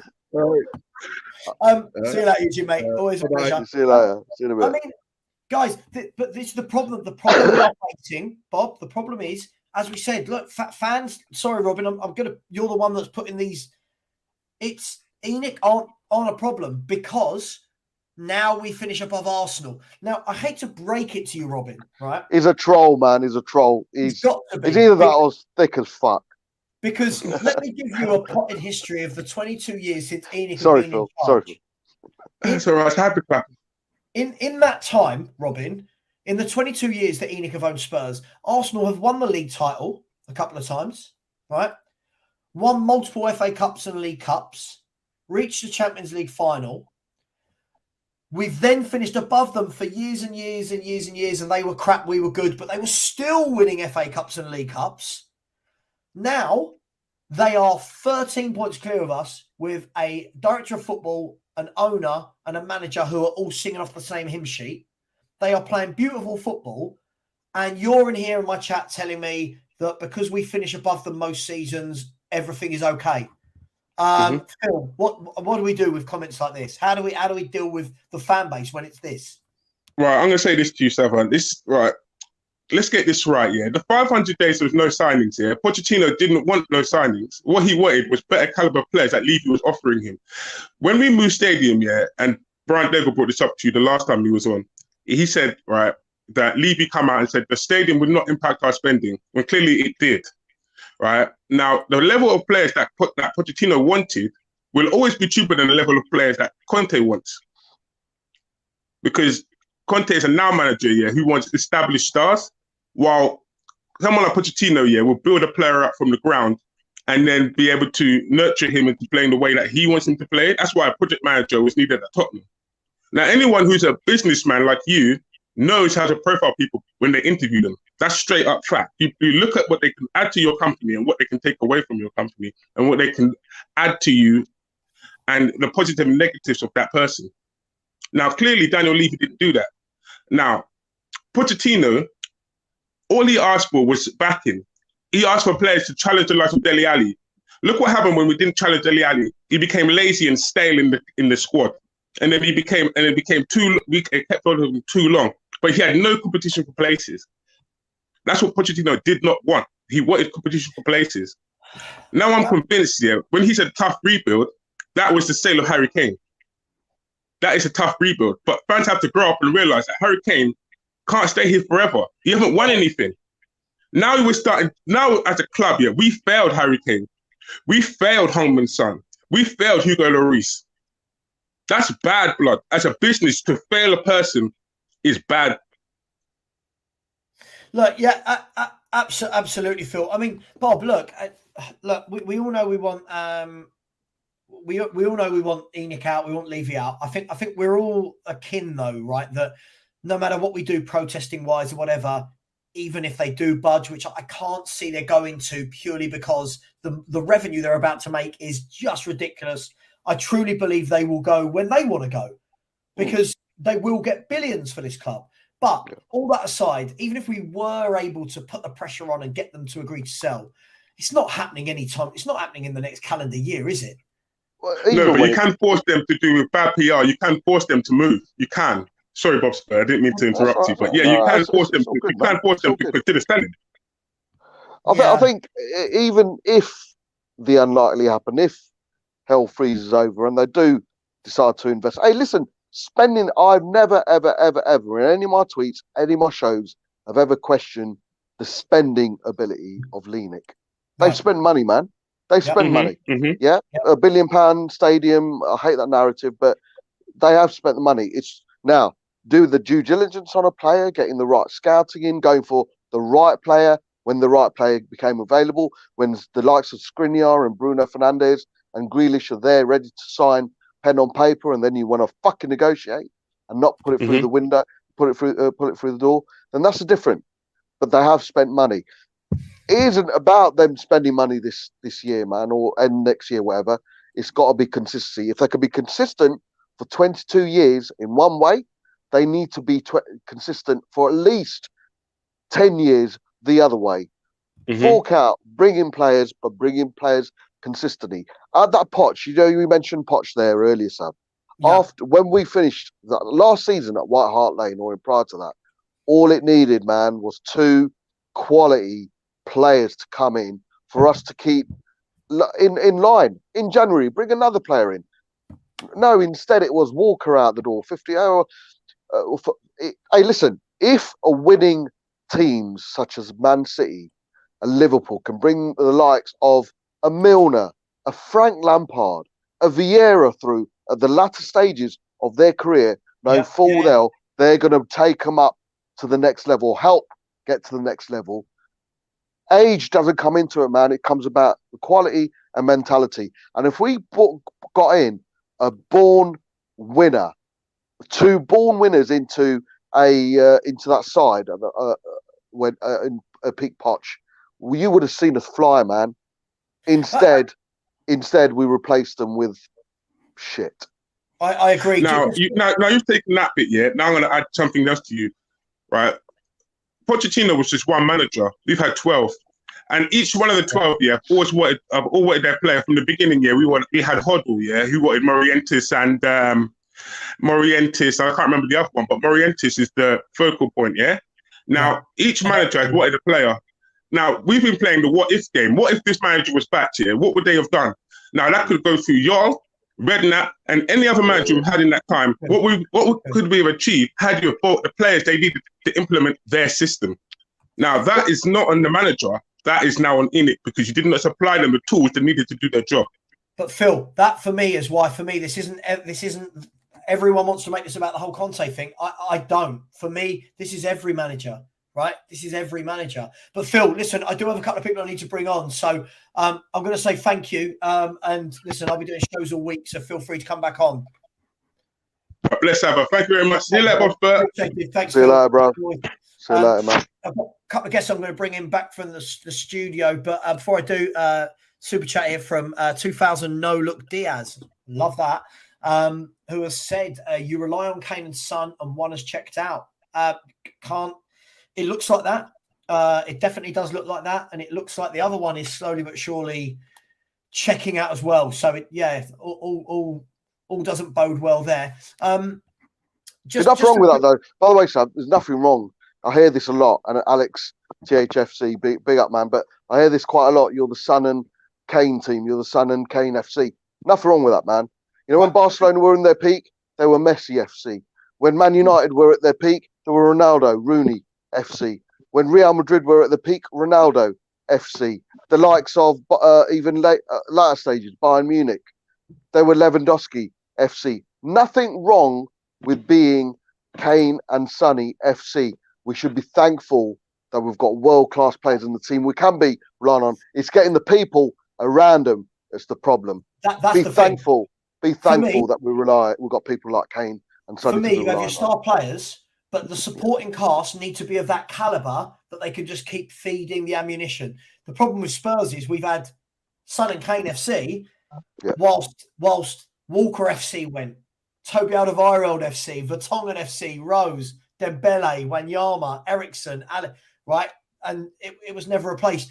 Welcome to Enough is Enough. I'm sure that's not your real name. It's me, mate. It's only Kyle. How you doing, KVP? How you doing? It's me. I'm all good. What did you want to say, Carl? What Tottenham nonsense did you want to rant about that we all do? Like, I just want them to go, man. Like, what's the point of Conte being here? He's not going to be back. Like, I don't understand what Conte said. Like, we don't need centre-backs. Like, someone please tell Conte to stop saying this nonsense. Like, I don't understand why he said it. Yeah, I mean, it's a difficult one, isn't it? Whenever a manager says something that we wanted to hear the opposite, it's always difficult because my first reaction was, what are you doing? Of course we need centre-backs. But I guess when we take a step back, we think he's got to play that game to a degree, hasn't he, where he can't piss off his already crap centre-backs, right? Because imagine those crap centre backs downing tools, right? But at the same time, what I would have liked to have seen, and I don't know if you agree, welcome Maria and Bob, what I would have liked to have seen would have been maybe hey, we're always looking to strengthen in areas that are important. You know what I mean? I would have liked to have heard a spin on it rather than, no, we're okay. We've got Jaffet coming back. And I'm like, oh, that's, again, is that him talking, Bob? Is that Levy talking? Is he playing the game? What does it mean? There's no way Antonio Conte's sitting at home thinking we're going to challenge for honours this season, because you know why? We've got Jaffet Tanganga coming back. Absolutely. He knows, right? He knows. I think the thing for me, and Maria, let me bring you in here. Welcome back. I think you came on the show a while back. You well? Yeah, I'm good. You? Very, very well, thank you. Very well. Well, I've got COVID, but other than that, I am very well. No. I mean, look, we all know we need centre backs, right? I don't think that's a shock at all. I think a lot of the criticism aimed at certainly him and Paratici in the window, but which we just simply don't know, was that there was only 2 they wanted, and apparently they weren't happy to go and get any other centre back. Do you think this is the case with Conte, that he's got 2 he wants, and even if they're unrealistic, we're going to wait for them and try for them? Or do you think we should be looking at the likes of a Joachim Anderson, for example, or Botman that we missed out on? Where do you stand with that, Maria? Well, we definitely need more defenders, because our only decent defender is Romero. All the other ones can't defend, like Dyer. He's cost us, like, I think, along with Hugo Lloris, like mistakes that we could have easily either won or drawn. So even if Conte thinks we don't need him, which I don't believe he does think that, I think he's just saying that for the media. Yeah, absolutely. Would you be disappointed, Maria, as a fan, if we bring in 2 players this window, whether that's 2 signings, a loan, 2 loans, whatever it may be? Would you be disappointed if one of them at least wasn't a centre half? Yeah. Any ideas who? No, I mean, I haven't, like, I've just been looking at what rumours about who Conte wants to sign under, and the ones that he does want, they sound like pretty good to me. Like, so I think one of them is like they're still trying to sign Bastoni, but it's like, well, we tried to sign him in the summer. He clearly doesn't want to come. Yeah, listen, agreed. I mean, Carl, do you think, like, with the whole Bastoni situation, for me, it was smoke and mirrors. I didn't think it was ever a realistic Levy, ENIC type acquisition, signing a player who we're talking about 70, 80 million, a player that's young enough that he's got the plaudits, but experienced enough that could come in and do a job, but is an Inter Milan boy through and through. Did you think there was ever going to be a chance of getting Bastoni? Nah, no chance. Like, I think Brian said it. That was his number 1 target. Conte wanted him because he worked under Inter Milan, but I don't think there was a chance we were going to get him. Like, that was never the plan, but we tried. But as Levy does, he never pays that amount that other teams want. Like Villa, for instance, wanted us to pay 40 million for Grealish, but Levy was never going to pay it. That's all he does. He never matches that price, and he never pays the amount that other teams want. And there was never a chance we were going to get him. Like, sorry to anyone if you wanted him, but we were never going to get him. Even though he didn't even play in Italy's squad for the Euros, the year before. Yeah, no, listen, absolutely. I mean, Bob, look, something that you just touched upon, and I want to say feeds into this. I think this is a troll, but listen, a good point anyway. like you said, Bob, we've spent money. For me, it's how we spend it. They seem to want to get 150 to a 200 million payout, but spread it across 7, 8, 9 players, which tells you in itself that by doing that, you're going to be getting 7, 8, 9 average players on average salaries. Some will work, some won't, and we do it again.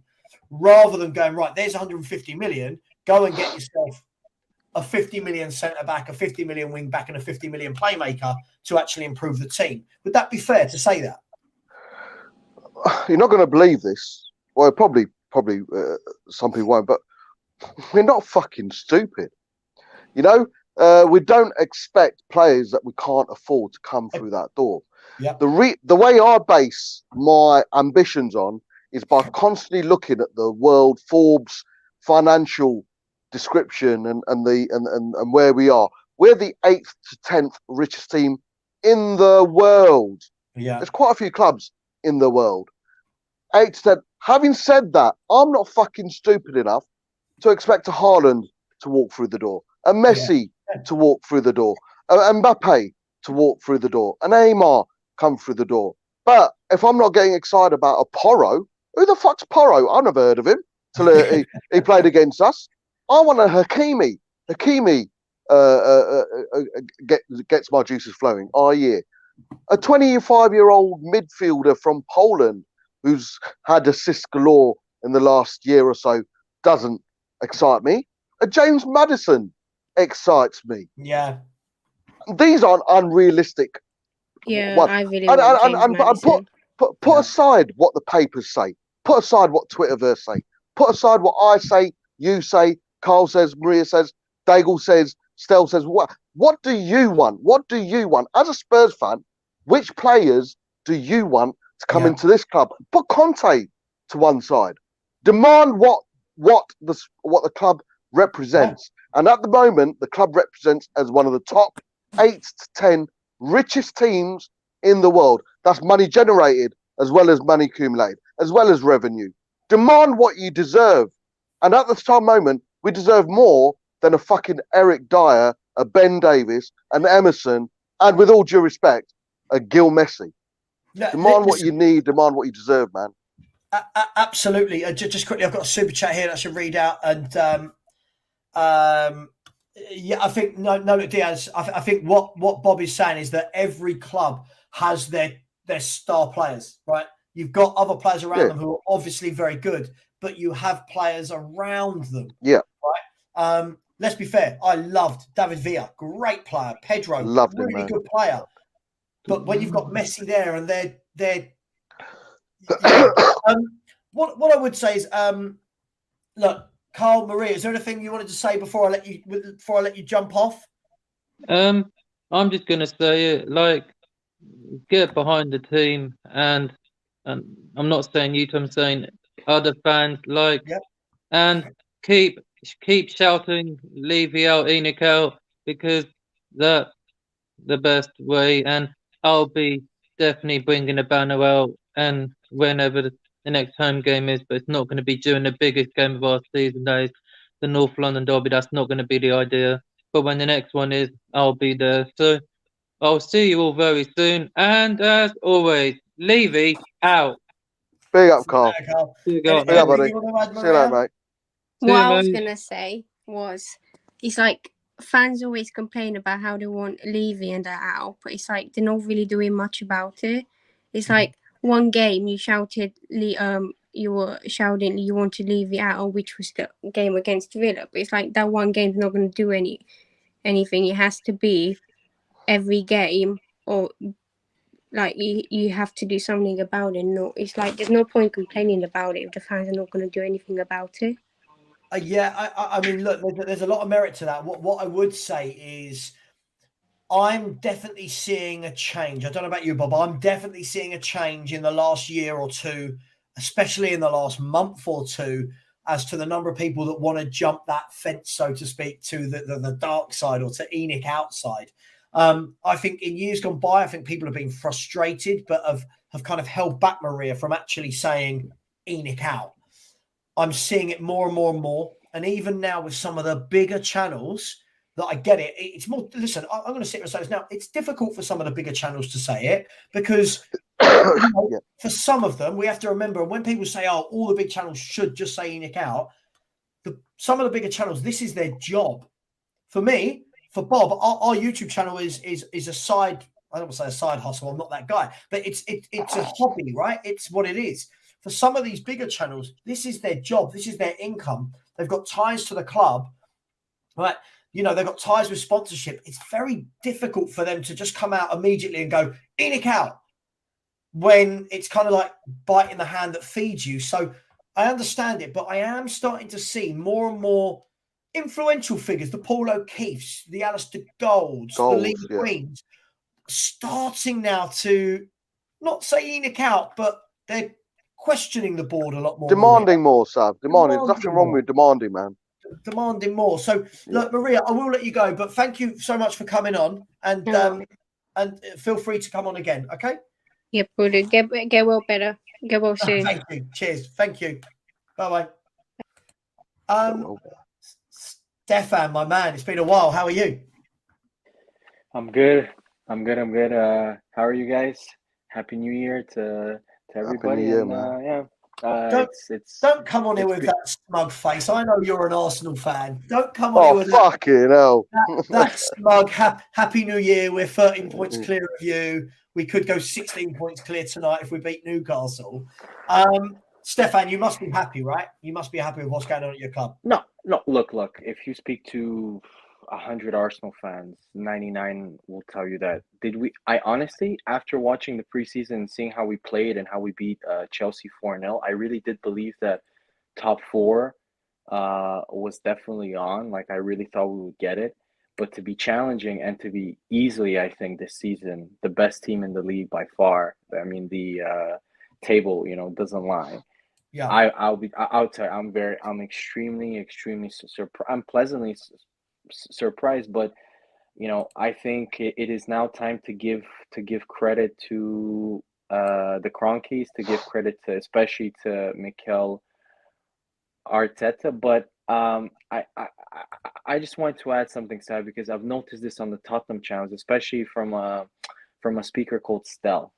He keeps harping on about the fact that Arsenal has spent a lot of money, which is true. We have spent a lot of money. But if you look at the amount of money that we have spent in the last 3 years in comparison to Spurs, it's almost the same. It's almost the same. The difference is that you guys spent money on, let's be honest, you spent 60 million on Richarlison. You spent money that you should not have spent, compared to Arsenal, where they spent money on players that raised the level and they immediately got into the team. And that's what we're continuing to do now. Our transfer policy and the way that we have done things is very much similar to where Liverpool were maybe 3-4 years ago, exactly with Klopp signing the right players for his system. The problem with Spurs is that they hire coaches, and I do agree with you. Levy, I never understood. I mean, I watched some of those channels because I've heard you. For me, it's always interesting to listen to the Spurs view, and I don't get how they. Like, how can you praise an owner for just building don't get me wrong, the stadium is nice. So is ours. Ours was a really nice stadium, but Arsenal fans, we got annoyed after 5-6 years because at least, then Wenger told us it's gonna be tough the first 5 to 6 years. We're gonna have to sell players. We're gonna have to sell our best players. After those 5 to 6 years, we were expecting, because our famous CEO then said that we were going to be able to compete with Bayern Munich in terms of finances. We started expecting. Now all I hear Spurs fans, those podcasts, like the last word on Spurs, is just harping on about the greatness of the stadium. Nobody cares. Do you really think like Arsenal? Arsenal fans. Stefan, the thing is for me. Look, let's look at this in two sections. First of all, the stadium aspect is wonderful stadium, great. If you support infrastructure, if you grew up with posters of stadiums on your wall, great. Love it, whatever. For me, it's a tool that I think a lot of Spurs fans have used as a kind of coping mechanism of, well, we're not very good, but look at our stadium. We've got the best stadium in the world. Blah, blah, blah, blah, blah. Absolutely. With regards to, I mention any names specifically, but with regards to what Tottenham fans say about Arsenal spending and blah, blah, blah. Look, first of all, this is always a difficult conversation because when we're looking at the spending, you look at, well, what time frame are we talking about, right? Are we talking about the last year, the last 2 years, 5 years, 10 years? What I would say is this, where I will back Arsenal fans on this is many YouTubers that I worked with in the summer, many YouTubers that I worked with in the summer all said that Arsenal would sign poorly. Yeah, that we had a much better window than Arsenal. I remember that. Yeah, I remember that. We've got a much better manager than Arsenal, and which is true. And that Arsenal, we're going to leave them in our rearview mirror. Now, at the time, I said, be careful. Yeah, it's not even about a Nostradamus. I said, be careful because what Arsenal have actually gone and done is they've not bought world beaters, but they've bought a couple of players that are winners. In Jesus and Zinchenko, they're winners. Whichever way we look at it, they've won multiple leagues, cups, whatever, working with Pep Guardiola week in, week out. They know Arteta, and they've gone straight into your first team. Now, what I would say is every Spurs fan was telling me Ben White is shit, right? Gabriel is shit. Saliba will take years to learn the Premier League. Zinchenko is a Man City flop. Xhaka's crap. Partey's awful. Odegaard. I remember. I remember specifically that there was a debate at one point that Højbjerg was better than Thomas Partey, which I mean. But this I agree with you with, Stefan. The thing for me is this: is those very same fans now that were writing Arsenal off and we're easily finishing above you and they're really poor, are the same fans now that are saying, "Well, Arteta's been backed." Well. This is where, listen, I'm not a biased fan, right? This is why I'll say, well, hang on, you weren't saying this when they bought those players. You were saying how bad those players were. Now that that's worked and what we've done isn't, it's Arteta's been back, Conte hasn't. I don't agree with that narrative. You've got to have one, either he was backed or he wasn't. No. With me, look, I'm gonna be honest with you. Like, I wanted him gone last year. After the first 3 games where we lost, I just said we got it wrong. We need to have a restart, and we need to. I got it miserably. Like when I saw some of the transfers last year, Ramsdale, I was like, what the hell are we doing? Tomiyasu, like I had never watched it, but I'm like, really, we're gonna sign a Bologna, right? Like, don't get me wrong, but almost every single signing in the last 2 years has been a certified hit. And where I agree with you, where I think Spurs fans need to realize when I read about them saying that we should compete for Declan Rice or stuff like that, you're not. Arsenal suffered a little bit about this in the last 10 years. Maybe 20 years ago when we were the Invincibles and we were one of the best clubs in Europe, then maybe we could have compete. We couldn't compete then because of finances, but maybe then on at that time, if you had the money, you would have been able to be in a race for a Declan Rice. But Spurs fans, I've noticed this. You have like you're not gonna sign a Declan Rice, or he's always gonna go. I'm sorry to say, he's always gonna go to Chelsea or to Man United, and even I mean, the mere fact that Arsenal managed to get Thomas Partey at the height of his Atletico Madrid days, when he was probably one of the best DMs in Europe at that point, was another thank you to Arsene Wenger's legacy, what he did with Arsenal, because it was because of that, and of course because we gave him a lot of money, of course, but that helped in the fact of we finished 8th that year. Why would Thomas Partey go from a Champions League Atletico Madrid team who are challenging for the league, apart from money, to Arsenal? So I agree with you. Let me bring Bob up. Let me bring you here on this. And look, I think it's important. Anyone in the chat saying get this guy off because he's Arsenal, please. First of all, we're adults. Grow up. We're having football chat, right? Anyone's allowed on. Bob, where do you sit with this? Because look, there were Spurs fans absolutely belittling Arsenal in the summer. We're going to massively finish above them. Now all of a sudden it's he's been backed, and that's their argument. What do you make with all that? Because it's not like Arsenal went out and bought world beaters. They just bought well. One thing I can say is I have been consistent. Transfers are all hindsight. You know, you just don't know if they're going to work or not till they've had at least season. All these Spurs fans saying, "Oh, 60 million for Richarlison, what a waste." We don't know yet, man. Let the guy play at least 25 games, then we'll see. We just don't know. But there are players that you can see aren't going to work.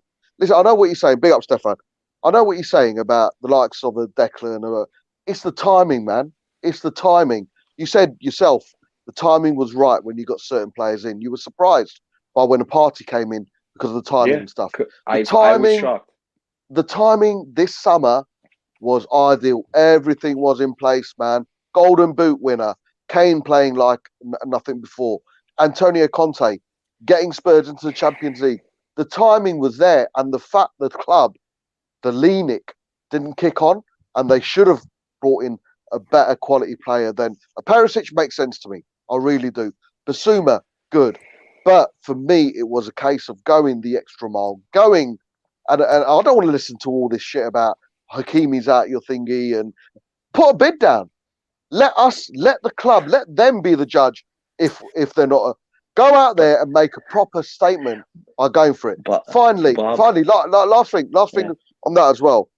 Big up on Arsenal, because I thought the fact of missing out on fourth place last season would have a longer effect. And I was really hoping that the longevity of that we found it hard to recover when you picked us on fourth in that lasagna gate. The fact you poisoned the chef is a different conversation. But we thought there'd be a long you'd be hungover by that for a long night, and we were hoping by that.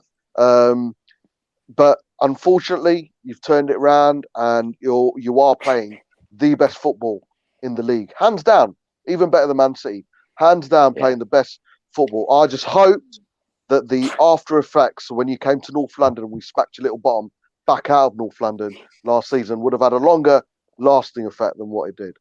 Yeah, no. Yeah, I mean, Bob, you have a point, but when you say Hakimi, right? Hakimi's on 350K a week. Kane is on 200 a week. They can't sign Hakimi. Arsenal, even Chelsea would struggle to sign Hakimi for that. I mean, maybe not right now. They're paying 130 million for a guy that just had a good World Cup, but you know what, Stefan? Just one thing, it's irrelevant. I don't care if we pay 160 million pound on Richarlison, 60 million on Richarlison, 6 million on Richarlison. All these players, what a waste of money. Who the fuck are you? You don't own that money. That's not pocket money coming out of your pocket. I don't. Hey, listen. Just one sec. We're the 8th to 10th richest team in the world. I'm not budgeting what they spend or not. If we've paid 60 million for Richarlison, you know why? With the astute, brilliant businessman that ENIC are, it's because they can.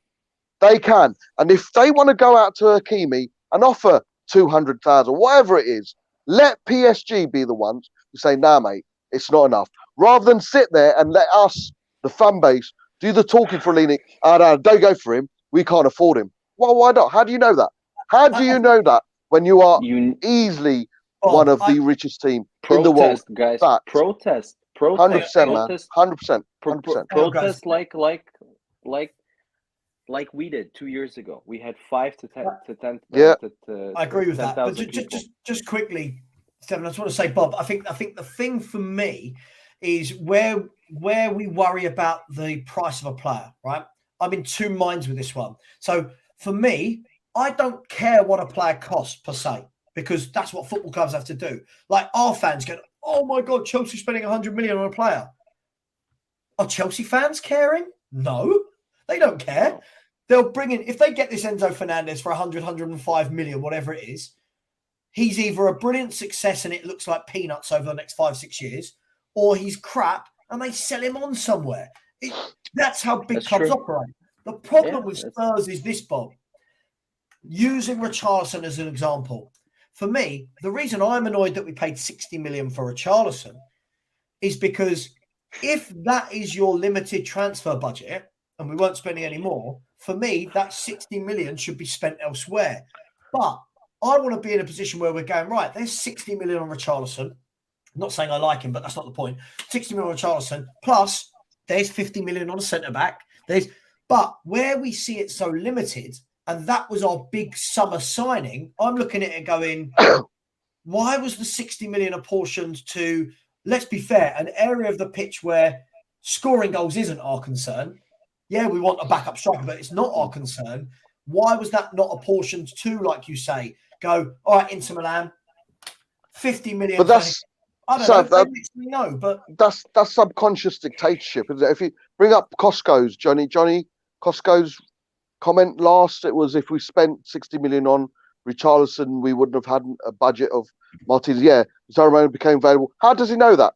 Show me your finance record from Spurs, Jimmy, and we'll have a look at it, because we'll sit down, because apparently we've still got the 90 million that we had ready for Martinez 2 seasons ago. And we didn't go for it. Yeah. So it's all a case of, I don't care what we spend, man. I'm not the accountant. This is what you get, Bob. This is what you get. Look, we are not Barcelona. Bob is not suggesting, right? First and foremost, let's get this myth about Barcelona, right? Barcelona, paid hundreds of millions. Just there alone is 400 million, if my quick maths works. 400 million, right? For Barcelona, though, they have a squad of 25 players, all on about 150 grand plus. At the time, they had like Lionel Messi, who was on 700 grand plus. PK on 80 million. We're talking about Spurs here. So when it's the same way people go, we don't want to do a Leeds. As I said the other day, Bob, I don't know if you saw my show. Since Leeds did a Leeds, right? Leeds have come back into the Premier League and chucked in more money, over 130 million of their own money, more than our owners have. But they did a Leeds. No, right? I don't understand why Jimmy's trying to defend Lenik. He must be a Lenik in. He must be Lenik in. Because he's making excuses for him. Final thing before I go, guys. This is where I don't understand this mentality. This is why other fans, like whether it's Arsenal, Chelsea, they look down on you guys because of comments like this. Is such a loser. I agree. Trying to justify big fees because they didn't fully work out. Okay, so what? For example, when you signed Ndombele, I remember comments about we signed, the next big thing. Of course, it gets when we signed Pepe, he's a flop. It was a huge thing for us. Like it's about the mentality of it. And Spurs fans like to tell themselves, "Oh, we have good finances," and "Oh, at least it's not like in the 90s." First of all, people need to get a reality check. If your club goes to shit financially, especially in the English league, the most lucrative league, they're gonna put it up for sale, and some rich businessman will buy it on a cheaper price and pay up that debt. You're never gonna go bankrupt. That's never gonna happen. Leeds is never gonna happen again. Yeah, so I completely agree with you. The thing is, the same fans that said we had to leave White Hart Lane to go to the new stadium to compete, and now the same fans going, "Oh, but if we buy big, we're going to be bankrupt." I'm hearing, could be wrong, have been wrong before, Bob, that when they announce the financial figures, which is due to be in February/March, they're going to be huge. They're due to show. Oh, there is some echoing, by the way. If anyone got, I can also hear it. I'm just going to mute you guys, see if it's me. All right.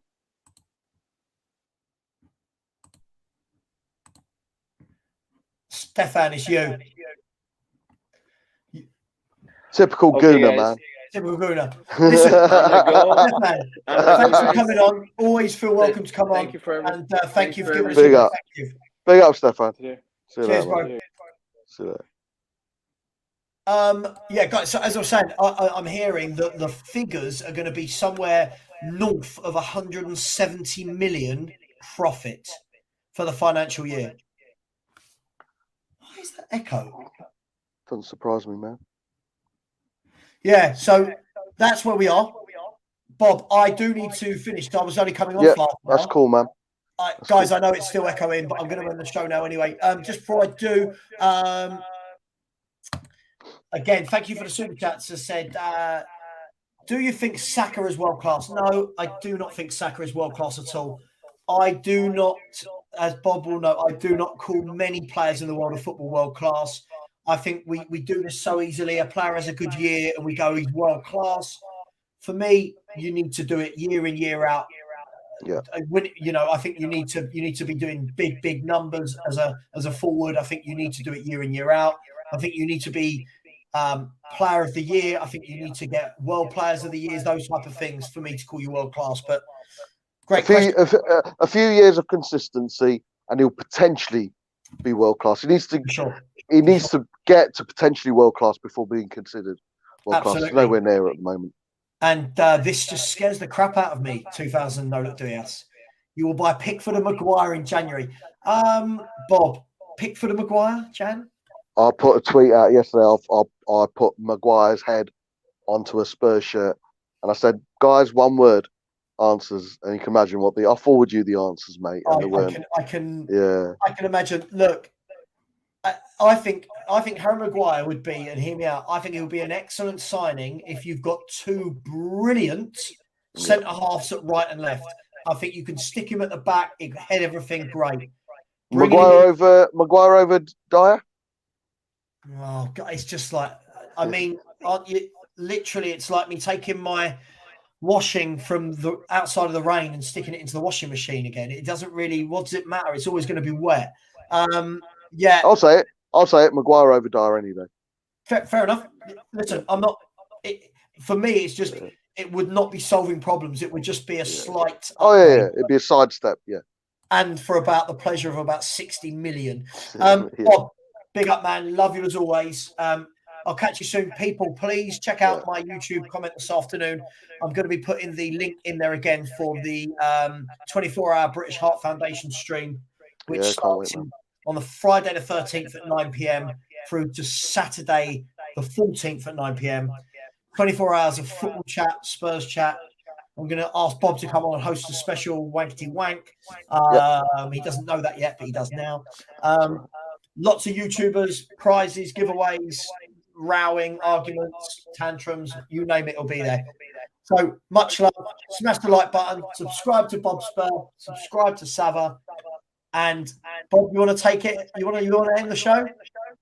Big up the NHS, man. Big up the NHS. Great work. And as always, Levy out, as always. Leaning cat.